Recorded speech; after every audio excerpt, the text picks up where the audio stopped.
Assalamualaikum warahmatullahi wabarakatuh. Waalaikumsalam warahmatullahi wabarakatuh. Pemirsa dimanapun Anda berada, berjumpa kembali dengan kami di podcast terbaru, yaitu podcast pesantren, dalam rangka menyambut haul pendiri Pondok Pesantren Nurul Khalil yang ke-44 dan Hari Santri Nasional yang ke-6. Baik, kali ini di podcast Potren atau podcast pesantren, kita kedatangan tamu yang sangat istimewa sekali. Beliau adalah mantan ketua lembaga dakwah Nahdlatul Ulama, pimpinan wilayah Nahdlatul Ulama DKI Jakarta, dan juga beliau jadi pengurus wakil Khatib PWNU DKI Jakarta, dan sekaligus beliau salah satu pengurus Majelis Ulama Indonesia Pusat sebagai Komisi Ukhuwah Islamiyah. Beliau adalah Ki Haji Ghufron Mubin, dan juga beliau salah satu majelis alumni Pondok Pesantren Nurul Khalil. Mari kita sapa bersama. Assalamualaikum. Waalaikumsalam warahmatullahi wabarakatuh. Bagaimana kabarnya Kiai? Sehat? Alhamdulillah sehat. Masya Allah, luar biasa. Kiai adalah alumni Pondok Pesantren Nurul Khalil. Betul. Saya istilahnya alumni karena sudah ada di luar pondok pesantren, tapi sampai saat ini saya adalah santri Pondok Pesantren Nurul Khalil. Iya, visinya boleh menjadi alumni tapi jiwanya tetap menjadi santri Pondok Pesantren Nurul Khalil. Oke, luar biasa sekali. Artinya ada istilah santri bau, ada bau santri. Ya. Siap. Baik Kiai, boleh diceritakan sekilas tentang Pondok Pesantren Nurul Khalil, mulai dari berdirinya, siapa pengasuhnya, kemudian sistemnya bagaimana, boleh diceritakan? Ya. Sekilas bahwa Pondok Pesantren Nurul Khalil didirikan oleh beliau guru besar kita Kiai Haji Muntasor bin Syekh Muhammad. Nah, saya belum detail tahun berapa karena saya masuk Pondok Pesantren Nurul Khalil itu sudah diasuh oleh guru besar saya Kiai Haji Zubair bin Kiai Haji Muntasor. Semoga beliau Allah Subhanahu wa taala panjangkan umur, ilmunya manfaat untuk kita semua. Saya masuk Pondok Pesantren Nurul Khalil itu kurang lebih tahun 89 atau tahun 90. Nah, karena pada saat itu saya ingat masih berkecamuk Irak Kuwait. Ya. Dan saya waktu itu sudah suka baca koran dan lain sebagainya. Nah, makanya saya tahu tahun itu adalah kira-kira tahun 89 atau tahun 90 sampai saya pindah dari pondok pesantren itu ke Jakarta kurang lebih tahun 2002. 2002. Iya. Jadi Kiai masuk pondok pesantren tahun 89 sampai 2002. Berapa tahun? Ya, kurang lebih 13 tahun apa ya, lumayan cukup. 13 tahun. Iya. Masya Allah, luar biasa Kiai. Nurul Khalil itu identik dengan Syahna Khalil atau bukan Kiai? Ya, apa namanya? Memang ada satu kisah sedikit dulu, katanya ada cahaya di situ yang diisyarahkan oleh siapa namanya, Kiai Imron, dan tempat itu ternyata menjadi pondok pesantren besar sekarang. Mungkin berangkat dari situ, ya tetap ada korelasinya dengan Syekhana Khalil, tapi kenapa Nurul Khalil namanya ya tidak jauh daripada sejarah yang sudah ada itu. Kira-kira. Masya Allah, luar biasa sekali. Ya. Berarti Kiai masuk pondok pesantren ini jadi alumni sudah lama banget Kiai ya? Ya, tentunya perkembangan itu semakin pesat Kiai ya? Oh ya, lumayan, ya. Luar biasa, ya, luar biasa. Kalau saya saksikan sampai saat ini Nurul Khalil itu sudah luar biasa menurut saya. Luar biasa, kalau dibandingkan di zaman daerahnya Kiai ya? Luar biasa. Dulu Kiai itu pengasuh pertama, kedua atau? Saya waktu beliau ya sampai sekarang beliau itu adalah generasi kedua. Generasi kedua dari Syekhona Kiai Muntasor. Kiai Haji Zubair Muntasor. Ya, Kiai Haji Zubair Muntasor ini adalah generasi kedua dari Syekhona Kiai Muntasor. Iya. Bisa diceritakan sedikit Kiai, gambaran apa perkembangan mulai dari sistem dan pendidikannya Kiai di Pondok Pesantren Nurul Khalil itu? Saya lihat Pondok Pesantren Nurul Khalil itu dari tahun ke tahun itu memang luar biasa. Di samping sampai saat ini adalah istiqomah di dalam mempertahankan kesalafannya, tapi juga mampu menjawab terhadap perkembangan zaman sebagai tuntutan kebutuhan pada saat ini dari sistem pendidikan dan lain sebagainya. Itu sudah luar biasa, mampu menjawab apa yang dibutuhkan oleh umat pada saat ini. Satu contoh begini, pada saat saya di pondok pesantren itu ya hanya ada kajian-kajian salaf ya, terus ijazahnya adalah kalau mau diakui harus dimuadalahkan terlebih dahulu, kan begitu? Iya. Tapi sekarang ya, di samping salaf itu tetap istiqomah berjalan dengan baik, juga termasuk kebutuhan masyarakat, ijazah yang formal dibutuhkan oleh semua anak-anak milenial saat ini, semuanya bisa didapatkan dan dijawab di sana. Ini menurut saya satu kemajuan yang luar biasa. Terus kemudian yang kedua, di dalam cara pengembangan salaf itu tentu salaf tidak bisa lepas daripada literasi kitab-kitab salaf, gitu kan? Itu artinya santri dituntut untuk bisa membaca dengan baik, memahami dengan baik, dan mengaktualisasikan dengan baik. Dan komponen itu sekarang di Pondok Pesantren Nurul Khalil sudah terpenuhi. Bagaimana cara membaca kitab dengan tepat, terus kemudian bagaimana memahami dengan tepat, kemudian bagaimana mengimplementasikan dengan tepat, ini sudah terpenuhi. Nah, ini menurut saya perkembangan yang luar biasa menurut saya dari tahun ke tahun. Itu tidak lepas ya dari cita-cita besar pengasuh guru kami Kiai Haji Zubair Muntasor dan doa-doa beliau tentunya ya, dari semua keluarga, doa-doa beliau. Itu kira-kira. Tentu melihat perkembangan yang diceritakan oleh Kiai itu ya sangat luar biasa sekali. Tentu itu tidak akan lepas daripada campur tangan para alumni, begitu Kiai ya? Oh ya pasti. Ya pastinya begini.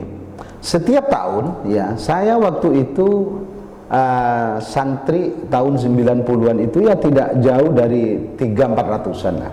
Ya. Iya. Kemudian dari tahun ke tahun sekarang ini saya dengar itu 2.500 lebih. Dan itu artinya itu santriwati sama santriawan? Santri laki saja. Laki saja? Iya, iya, putra. Putra semua aja. itu sekitar 2.500. Masih belum putri ya? Belum. Kalau dengan putri mungkin hampir 4.000-an lebih. 4.000-an. Nah, itu artinya dari tahun ke tahun Pondok Pesantren Nurul Khalil itu membutuhkan lokal untuk sekolah, membutuhkan lokal untuk tempat tinggal para santri. Ya, itu tentu dari tahun ke tahun tidak pernah berhenti membangun. Dan di dalam membangun fisik Pondok Pesantren Nurul Khalil itu memang sudah menjadi anjuran daripada guru kita Kiai Haji Zubair Muntasor ini. Beliau hanya melibatkan santri ya, dari santri ke santri dan untuk santri, artinya dari alumni dan orang-orang yang punya keterikatan dengan pondok pesantren. Itu artinya alumni pondok pesantren itu kontribusinya terhadap pembangunan Pondok Pesantren Nurul Khalil ini luar biasa. Tentu karena punya keterikatan hati yang luar biasa dengan guru. Yang kedua, punya keterikatan hati dengan pondok pesantrennya sebagai lembaga di mana para alumni pernah belajar dan mengalami berkah di situ. Nah, gitu. Itu ada wadahnya nggak, Kiai? Wadah alumni yang khusus alumni gitu. Oh iya. Sekarang kita kenal dengan HISAN namanya, Himpunan Santri, Alumni dan Simpatisan Pondok Pesantren. Itu bisa diceritakan apa tujuan terbentuknya HISAN itu, Kiai? Himpunan Santri dan Alumni Pondok Pesantren Nurul Khalil gitu, Kiai. Iya, kira-kira begini. Memang para santri-santri sepuh khususnya yang masih ada di pondok pesantren sampai saat ini, ada Al-Ustadz Haji Muhajir, ada Al-Ustadz Kusyairi Hidayat, ada Al-Ustadz Qasim, ada Al-Ustadz Rasul Baihaqi dan lain-lain. Itu memang para senior-senior, ya guru-guru saya di pesantren itu orang yang tanggap untuk menerjemahkan dari keinginan besar guru besar kami.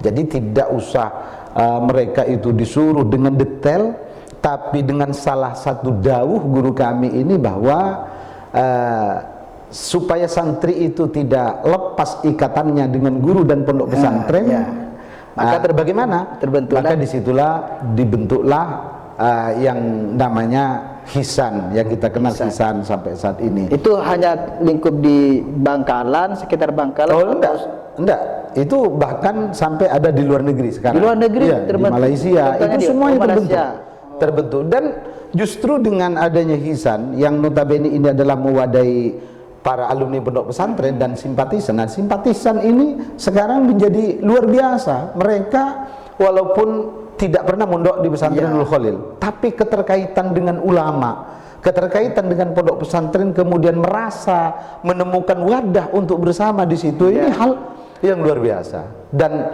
guru kami Kiai Haji Zubair Muntasor sempat menyampaikan, datang ke alumni aja pada bi seacabis kesengko. Artinya datang saja di alumni itu beliau anggap sebagai santri yang sudah sowan kepada beliau. Ini luar biasa. Luar biasa. Bagaimana kalau dari Malaysia harus pulang, dari Jakarta harus pulang dulu. Nah, tapi dengan adanya Hisan sudah dianggap itu, karena santri itu baik nakalnya kayak apa, tetap yang paling utama ini adalah keberkahan dari guru yang dihadapkan dan keberkahan dari pondok pesantren. Nah, itu. Sejauh ini kontribusinya Hisan itu Kiai, itu apa? Kontribusinya Hisan untuk pondok pesantren? Luar biasa.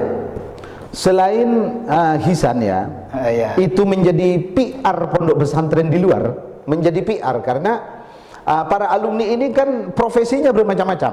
Profesinya bermacam-macam. Ya, ada yang jadi pengusaha, ada yang menjadi politisi, ada yang menjadi petani, ada yang disebut dengan ustadz, ada yang disebut dengan kiai, tentunya kalau di luar, karena kalau kembali kepada pondok pesantren, status sosial itu tidak ada, semua adalah santri, begitu kan? Semua adalah santri. Nah, ini kan satu hal yang luar biasa. Nah, dari berbagai profesi yang ada itu, kemudian disatukan dalam satu korum alumni untuk kembali kepada pondok pesantren, sehingga menjadi kontribusinya begitu besar terhadap pondok pesantren Nurul Khalil. Di samping menjadi PR di luar, juga menjadi kekuatan pembangunan fisik dan lain sebagainya. Nah, itu menjadi kekuatan yang luar biasa terhadap pondok pesantren Nurul Khalil. Menyambung dari apa yang disampaikan Kiai tadi, bahwa santri itu bisa ada yang jadi pengusaha, ada yang jadi pejabat, ada yang aktif di pemerintahan dan lain sebagainya. Nah, itu apa yang diberikan pondok pesantren kok bisa mencetak orang-orang yang sangat luar biasa itu, Kiai? Iya. Jadi begini, pertama kita harus ingat bahwa guru kita itu tidak hanya mengajarkan kitab yang harus dibaca di depan para santri, tidak. Tapi beliau, kalau di dalam istilah Al-Qur'annya itu kita sebut dengan uswatun hasanah. Memang suri tauladan yang pola kehidupan keseharian itu menjadi contoh terhadap santri. Satu itu. Kemudian yang kedua, kenapa santri itu kok terkadang ada orang heran, santri keluar dari pondok pesantren mau jadi apa? Nah, itu salah satu persepsi yang salah. Kenapa? Bayangkan saja, kenapa kok santri kemudian keluar bisa menjadi tokoh nasional, menjadi seorang politisi, sebagaimana alumni Nurul Khalil sekarang. Ada politisi di Jawa Timur dan nasional ada. Apa kenapa? Di pondok pesantren sudah diajarkan yang namanya fikih siasah. Fikih politik. Politik. Tinggal mengupgrade saja. Bagaimana politik yang santun, bagaimana politik yang islami, gitu kan? Bagaimana politik yang mengayomi umat, tinggal begitu. Dasarnya sudah ada. Satu. Yang kedua, kenapa kok santri Nurul Khalil banyak begitu keluar? Dengan hanya bermodalkan kenikatan dianggapnya, kok bisa jadi pengusaha besar? Mereka salah. Di pondok pesantren itu sudah diajarkan yang namanya muamalah. muamalah. Loh, iya kan, kalau sekarang Iya. di ini kan namanya apa namanya ekonomi syariah kan ekonomi begitu syariah. kan. Lah itu kan bagian itu sudah diajarkan, tinggal bagaimana implementasinya, tinggal bagaimana punya jiwa pengusaha yang memang siap untuk pakai. Lalu kemudian ada yang jadi kiai umpama, itu sudah jelas karena itu jelas. membawa misi ajaran pondok pesantren. Terus dengan yang menjadi petani bagaimana? Loh, memang diajarkan kan di pondok pesantren, diajarkan ada ihya wa ardil mawat itu kan. Iya. Bagaimana cara menghidupkan bumi yang mati, itu artinya santri itu setelah dari pondok pesantren jangan menjadi kiai saja, jangan menjadi politisi, jangan menjadi pengusaha saja, silahkan juga menjadi petani tapi yang profesional gitu loh. Karena diajar di pondok sudah ditempa dan itu diajarkan dengan baik. Tinggal bagaimana kita setelah dari pondok bisa mengimplementasikan semua apa yang sudah diajarkan itu. Jadi nggak boleh ada santri kok begitu keluar dari pesantren takut, saya mau jadi apa? Lu justru kalau kata saya, kalau ada santri kemudian begitu sudah mundo belajar kitab kuning, sudah selesai ini sudah selesai, kok mau keluar dari pondok pesantren takut, berarti dia tidak bisa mengimplementasikan ajaran tauhid yang dia ajari selama di pondok pesantren. Loh, kenapa kita takut? Ada Allah Subhanahu wa taala yang kita yakini sebagai Tuhan, dan kita ini hanya menjalani sebuah takdir yang sudah Allah tentukan. Istilah anak pesantren itu kullun muyassarun lima khuliqalah. Itu semua akan mudah menuju tujuan yang sudah disiapkan oleh Allah Subhanahu wa taala. Tinggal bagaimana ikhtiarnya, tinggal bagaimana kasab kita itu bersungguh-sungguh. Yang menjadi politisi ya harus kuasai ilmu politik, yang mau menjadi petani ya kuasai ilmu pertanian, yang menjadi pengusaha ya harus tentunya menguasai ilmu ekonomi. Nah, dia yang sudah diajarkan di pondok pesantren. Kalau jadi kiai sudah diajarin kitab, Pak. Iya. Kembali pada pondok pesantren Nurul Khalil tadi itu Kiai, bahwa pondok pesantren Nurul Khalil dari masa ke masa peningkatan dan perkembangan mulai dari sistem dan pendidikannya luar biasa Kiai ya. Jadi di pondok pesantren itu kan tentunya ada lembaga formal, ada juga lembaga non formal. Nah, di Nurul Khalil itu Kiai, peningkatan pendidikan atau capaian-capaian dalam dunia pendidikannya itu seberapa Kiai? Kita saksikan itu luar biasa begini ya. Kalau dulu kita kan hanya ada namanya madrasah ibtidaiyah, sanawiyah dan aliyah. Iya. Itu pun ijazahnya harus dimuadalahkan, dipakai kan begitu. Tapi sekarang ini dari salafnya itu ada program yang namanya amsilati untuk memberikan pola dasar bagaimana cara membaca kitab kuning yang baik, dan itu sukses dilakukan. Sehingga ada anak kecil di sana itu sekarang 1-2 tahun itu sudah kasarnya bisa membaca kitab. 1 tahun 2 tahun iya, bisa baca kitab dengan metode amsilati itu. Metode amsilati yang dulu harus ditempuh. Iya, harus 6 tahun. Nah sekarang 2 tahun itu sudah bisa. Lalu kemudian ditambah dengan ada, kalau istilah saya dulu di situ lembaga bahasa asing lah ya. Iya. BBA. Nah, tapi sekarang lembaga bahasa asing ini sudah mulai diarahkan, ada bahasa Arab, ada bahasa Inggris. Bahasa Inggris. Santri keluar dari pondok pesantren sudah tidak kolot lagi.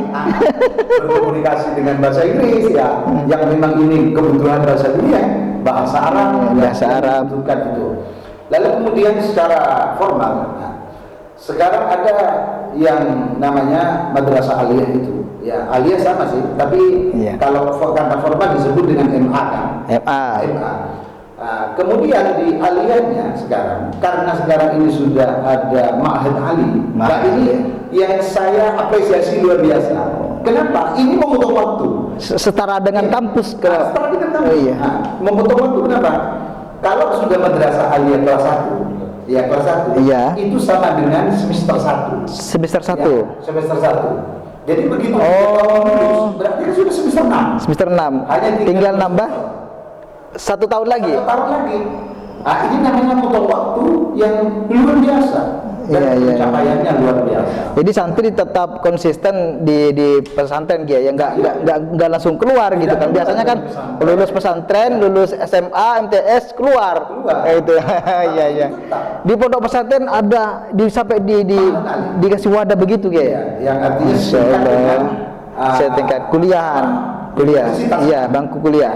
Bangku kuliah. Dan itu sekarang sudah bisa dicapai. Ini artinya bahwa Pondok Pesantren Nurul Khalil sudah sanggup menjawab betul terhadap keinginan umat yang ada saat ini, ya terlebih lagi terhadap ya kaum milenial. Iya, kaum. Sehingga di Ma'had Ali juga diasah betul, diasah cara berpikir. Nah, tapi kan di pondok pesantren tentu pasti tidak lepas dari nilai-nilai kepesantrenan, akhlak, budayanya. Nah, ini yang paling penting gitu. Luar biasa Kiai, ya Allah, Masya Allah. Jadi mendengar cerita dari Kiai waktu mondok, terus perkembangan di pondok pesantren yang sangat pesat, luar biasa sekali. Ada keinginan nih Kiai, ada keinginan saya untuk mondokin iya. Mudah lagi ya, ada keinginan untuk mondok lagi Kiai, Masya Allah. Jadi ini terakhir Kiai ya, ini kan Kiai sudah menjadi inspirasi lah buat teman-teman yang di luar sana. Kiai sudah pernah jadi ketua LDNU PWNU DKI Jakarta, kemudian sekarang sudah masuk pengurusan PWNU DKI Jakarta sebagai wakil katib, terus sekarang juga berada di MUI Pusat. Tentu ini kan menjadi inspirasi buat teman-teman yang masih mondok ya. Ini apa pesan dari Kiai untuk santri yang masih aktif di pondok pesantren, terutamanya khususnya di pondok pesantren Nurul Khalil Kiai? Jadi begini, jadi apapun kita, sepanjang kita ini adalah santri, itu adalah dalam rangka mengabdi kepada pondok pesantren. Jadi apapun kita, kenapa? Karena kita di luar ini menjadi representatif daripada pondok pesantren. Gitu. Kalau baik, ya kita dibaca baik dan pondok pesantrennya dibaca baik. Tapi kalau tidak, terkadang orang mengikutkan juga tanpa dasar bahwa itu alumni. Sehingga menurut saya, apapun kita ini adalah jangan lepas dari karena ingin barokahnya para guru dan pondok pesantren. Karena jadi apapun kita setelah itu tidak lepas daripada berkah itu. Lu bayangkan, kita mau ikut khidmat di NU, mau khidmat di MUI. Nah, ini adalah satu hal yang luar biasa sebenarnya, tidak mudah kalau itu dianggap sebagai satu capaian. Tapi kalau kita hanya membaca bahwa ini adalah berkah dari guru dan pondok pesantren, itu mudah-mudah saja. Ya, karena kenapa kok saya katakan begitu? Yang jadi kiai jadi kiai, jadi pengurus NU, jadi pengurus MUI, itu bukan pekerjaan yang baik. Nah, itu harus diingat. Itu bukan pekerjaan yang baik, tapi jalan yang baik. Jalan yang baik menurut ridhonya Allah dan torikoh ya. Jalan yang baik, jangan sampai dianggap sebagai pekerjaan yang baik, karena itu bukan. Iya. Terus kemudian pesan saya terhadap para sahabat-sahabat alumni. Iya.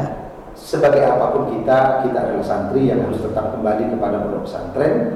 Taruhlah di dalam hati kita guru kita sebagai isi daripada jiwa kita. Pondok pesantren kita harus menjadi isi daripada hati kita. Jangan pernah kita bertanya sejauh apa guru kita itu akan mencintai kita, tapi sejauh apa kita mencintai guru-guru kita atau majelis keluarga pondok pesantren. Itu yang pertama. Kemudian yang kedua, untuk para santri yang masih aktif belajar di dalam pondok pesantren ya, agar ilmu yang didapatkan dari para guru-guru itu menjadi ilmu yang manfaat. Yang pertama, jangan pernah diremehkan aturan-aturan pondok pesantren Nurul Khalil. Jangan pernah. Ya. Santri itu sepanjang hatinya tidak pernah meremehkan, walaupun pernah melanggar. Ya, kan pernah baca fikih. Di fikih itu dikatakan kalau ada orang yang meyakini sholat ini enggak wajib, murtad. Iya. Sholat ini wajib, tahu, kok ditinggalkan? Malas. Ya artinya kalau melanggar ya ada konsekuensinya. Tapi tidak boleh meremehkan. Tapi nggak boleh meremehkan aturan pondok pesantren itu, tidak boleh. Terus kemudian jangan pernah menganggap walaupun sama-sama berkhidmat di pondok pesantren bahwa para ustadz-ustadz yang mengajar di pondok pesantren itu hanya guru pada saat di pondok saja. Jadi karena sudah memberikan ilmunya, walaupun kita sudah keluar menjadi sahabat atau bahkan secara status sosial kita ada di atas mereka, mereka itu adalah guru. Jangan pernah kita mengatakan oh ini dulu guru saya. Guru saya. Jangan, kalau pondok pesantren bukan. Masih miskin aja nih guru saya. Jadi kalau sudah dua pondok bukan kan? Karena status sosial kita sudah lebih dari mereka. Iya. Dan ini jangan pernah ada di dalam para santri. Nah, yang terakhir adalah taati para guru, para guru pondok pesantren. Kenapa? Karena para ustadz-ustadz yang ada di pondok pesantren itu, pengurus-pengurus pondok pesantren itu adalah representatif daripada pengasuh. Iya. Artinya apa yang dilakukan, yang dilaksanakan itu adalah sebagai perintah daripada pengasuh.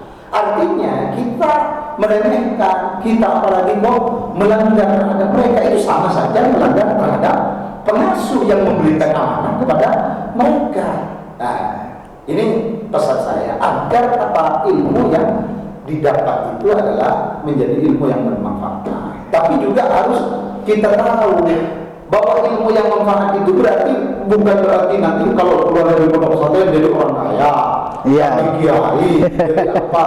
Sehingga kadang kita salah memandang ada alumni menjadi petani di rumahnya, tapi mengajar anak-anak kecil, mengajari Iqra, mengajari Al-Quran, itu kita pandang rendah. Justru itu sebenarnya, begitu kan, itu menjadi penguat dan membawa misi pondok pesantren yang sebenarnya. Iya, benar. Lah, gitu kan? Lah, ini yang harus kita tahu. Karena status sosialnya berbeda, wah ini gak dapat berkah. Justru yang mampu untuk membawa misi apa yang diajari di pondok pesantren itulah yang berkah sebenarnya. Jadi berkah itu nggak bisa diukur dengan duniawi, ya. Bukan. Bukan. Apalagi guru kita pernah mengatakan bahwa santri saya itu semua sama. Di hadapan beliau ini semua sama. Itulah artinya gambaran betapa guru kita ini sangat mencintai semua santrinya tanpa terkecuali. Iya. Termasuk yang nakal-nakal. Jadi statusnya apa aja. Itu semua menjadi isi hati beliau yang beliau cintai, yang beliau cintai. Yang nakal aja dicintai, dianggap santrinya. Ya karena memang keluar dari pondok kita nggak tahu ya. Jadi apa mereka nantinya kan? Tapi walaupun kita tidak tahu, jangan pernah kita pesimis. Karena guru kita sudah mengajari untuk menjadi orang yang tangguh dan siap pakai. Satu contoh ya, saya mohon maaf, dulu saya waktu di pondok pesantren sama guru saya itu sering dipukul karena salah. Sehingga kita tidak boleh memandang ini kok dipukul kenapa? Bukan. Itu artinya mengajarkan bahwa semua orang ini harus menerima dari segala konsekuensi yang dilakukan. Ya kalau Anda melakukan kesalahan, konsekuensinya begini. Sehingga keluar dari pesantren pun kita mesti memahami bahwa apa yang terjadi kepada kita ini tidak lebih daripada konsekuensi yang pernah kita lakukan. Nah, sehingga kita tidak boleh berkecil hati begitu. Iya. Nah, ini pelajaran yang bisa kita ambil daripada didikan secara langsung daripada guru-guru kita, sehingga kita begitu pulang dari pesantren kita siap pakai, mau jadi apapun kita siap. Iya. Luar biasa sekali Kiai. Dari cerita Kiai yang dari panjang lebar tadi, masya Allah Kiai, luar biasa sekali Kiai ya. Iya. Barangkali cukup Kiai. Cukup ya. Saja, insyaallah. Teman-teman dan sahabat santri yang ada di luar sana, itulah pelajaran yang dapat kita ambil, dan semoga kita dapat memetik hikmahnya dan bermanfaat bagi kita semua. Dari cerita itu sangat luar biasa sekali ya. Mulai dari cerita beliau di pondok pesantren, kemudian sampai beliau jadi seperti hari ini, itu adalah berkah daripada guru-guru kita yang ada di pondok pesantren Nurul Khalil. Itu saja barangkali yang dapat kami sampaikan. Terima kasih Kiai atas waktunya sudah hadir di podcast pesantren. Kurang lebihnya, assalamualaikum warahmatullahi wabarakatuh. Waalaikumsalam warahmatullahi wabarakatuh.